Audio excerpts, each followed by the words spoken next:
Bismillahirrahmanirrahim. Assalamualaikum warahmatullahi wabarakatuh. Selamat pagi anak-anak. Bagaimana kabar anak-anak? Semoga sehat selalu ya. Alhamdulillah hari ini kita dapat bertemu lagi ya. Kita akan belajar tema 5, subtema 1, pengalamanku di rumah. Nah, setelah kalian libur 2 pekan ya, kemarin setelah terima raport, sekarang kita akan mulai belajar lagi.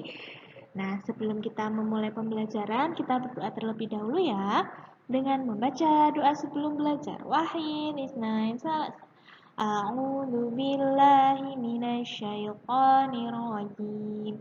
Bismillahirrahmanirrahim. Rabbi zidni ilma warzuqni fahma. Ya Allah, tambahkanlah ilmuku dan mudahkanlah pemahamanku. Amin. Nah, sekarang kita akan membaca dulu pengalamanku di rumah. Nah, kita lihat gambarnya ya. Kita baca ceritanya bersama-sama. 1, 2, 3. Liburan semester 1 telah usai. Saat liburan, Benny asyik membantu di rumah. Benny membantu ibu, ayah, dan juga kakak. Benny membantu ibu memasang jam dinding. Benny membantu ayah memperbaiki motor. Benny membantu kakak membersihkan kamar. Nah, kita lihat ya, itu gambar Benny sedang membersihkan jam dinding. Nah, anak-anak di rumah sering ya membantu ibu, membantu ayah, membantu kakak, atau membantu adik ya. Kalian pasti sering membantu ya. Bagus. Nah, selanjutnya. Nah, tadi ketika memasang jam dinding, kita baca percakapannya dulu ya. Di sini jam dindingnya ternyata pecah. Lalu Benny bilang apa? Maafkan Benny ya Bu, Benny sudah menjatuhkan jam dinding. Jam dinding di rumah menjadi rusak. Dengan wajah yang sedih ya tentunya. Nah, lalu ibunya menjawab, iya nak, tidak apa-apa. Ibu sangat berterima kasih karena kamu sudah menolong ibu. Lain kali hati-hati, kamu tidak perlu tergesa-gesa. Nah, jadi di sini Benny menjatuhkan jam dinding ibu, lalu dia meminta maaf anak-anak. Nah, sekarang kita baca ya. Ungkapan permintaan maaf. Jadi, ungkapan maaf diucapkan saat melakukan kesalahan.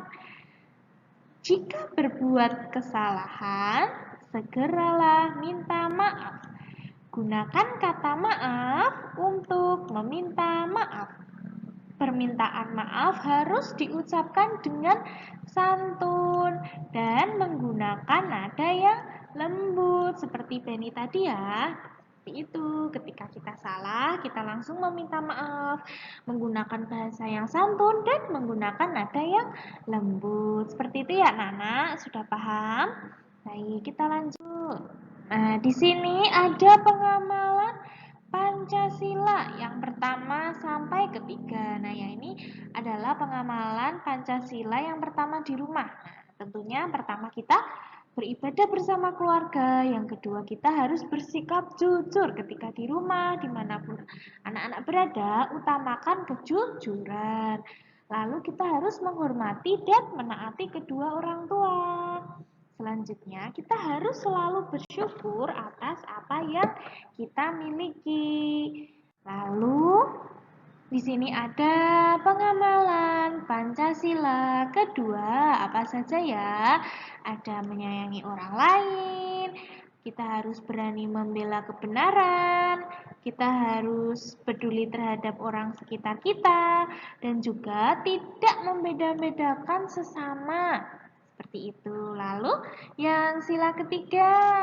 Sila ketiga itu pengamalannya apa ya? Yang pertama, kita harus selalu menjaga kerukunan. Yang kedua, contohnya, kita harus mendahulukan kepentingan adik saat bermain. Ketika bermain dengan adik, kita harus mengalah ya, agar adik tidak menangis. Seperti itu.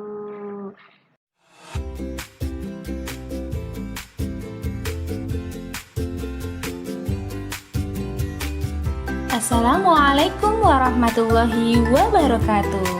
Halo teman-teman, berjumpa lagi.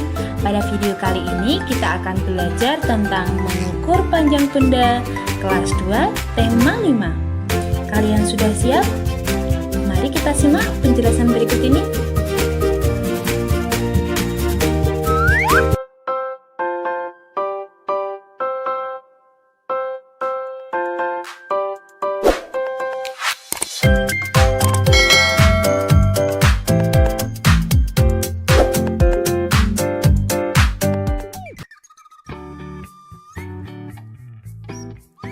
Teman-teman, tahukah kamu nama alat yang digunakan untuk mengukur panjang benda?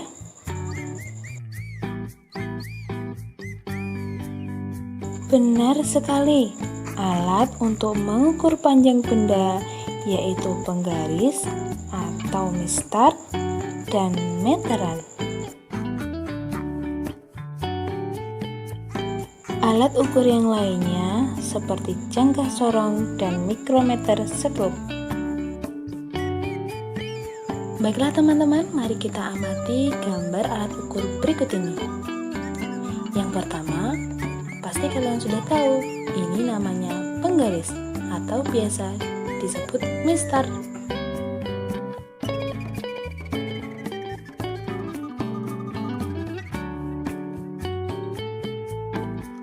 Alat ukur yang kedua yaitu meteran.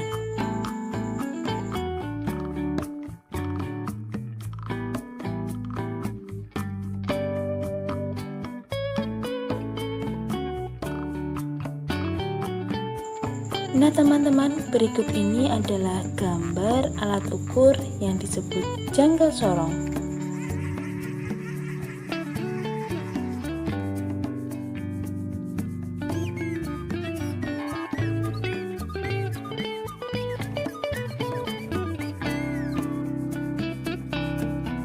Sedangkan berikut ini adalah alat ukur yang disebut mikrometer skrup.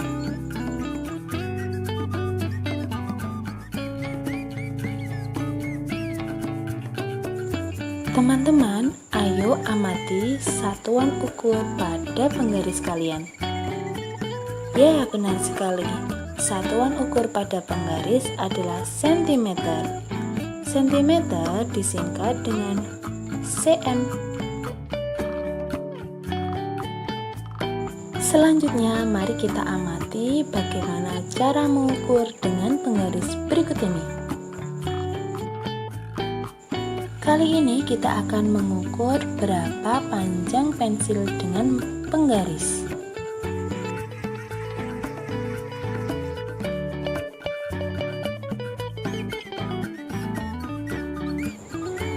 Pertama-tama, ukur benda atau pensil dimulai dari angka 0.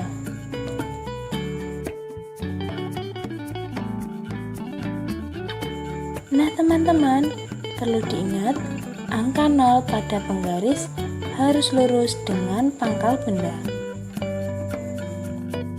Setelah itu, perhatikan ujung benda, kemudian bacalah angka pada penggaris tersebut. Teman-teman, untuk mengukur benda yang lebih panjang dari penggaris, kita gunakan meteran.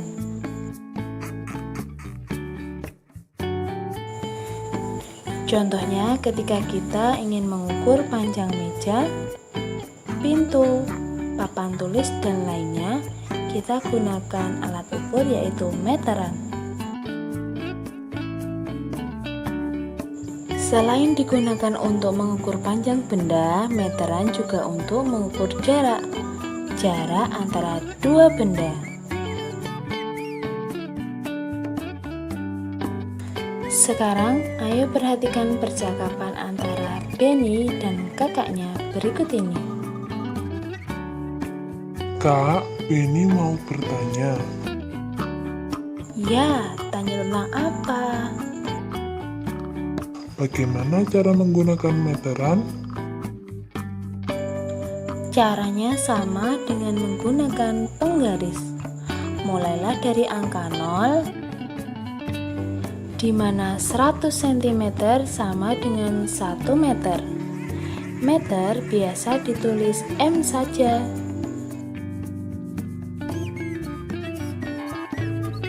Oh, setiap garis pada meteran sama dengan di penggaris.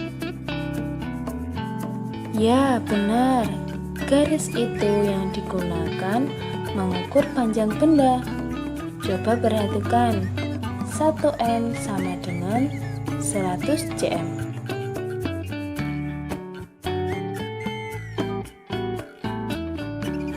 Sekarang mari kita simak cara mengukur dengan meteran.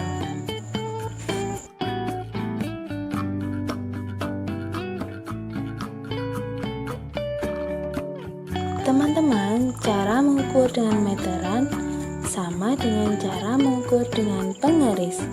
Pertama-tama, ukur benda mulai dari angka 0. Angka 0 pada meteran harus lurus dengan pangkal benda. Setelah itu, perhatikan ujung benda, kemudian bacalah angka pada meteran tersebut.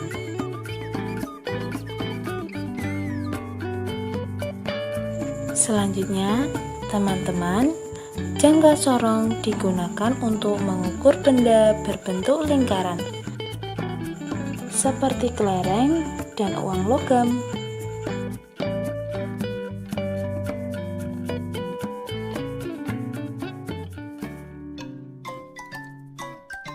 Sedangkan mikrometer skrup digunakan untuk mengukur panjang dan ketebalan benda, misalnya mengukur ketebalan kabel, kawat, lebar kertas, dan benda kecil lainnya.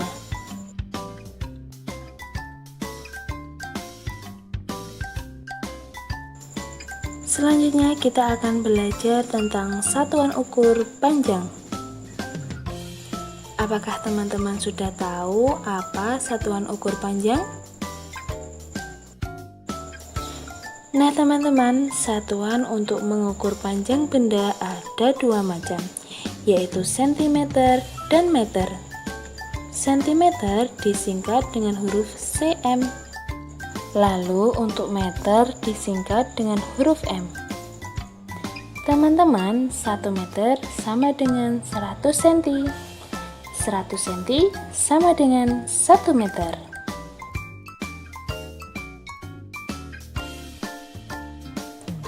Bagaimana teman-teman? Sekarang sudah jelas kan? Nah, sekarang coba kerjakan latihan soal berikut ini. Hitunglah panjang pensil sesuai gambar berikut ini. Selamat mengerjakan.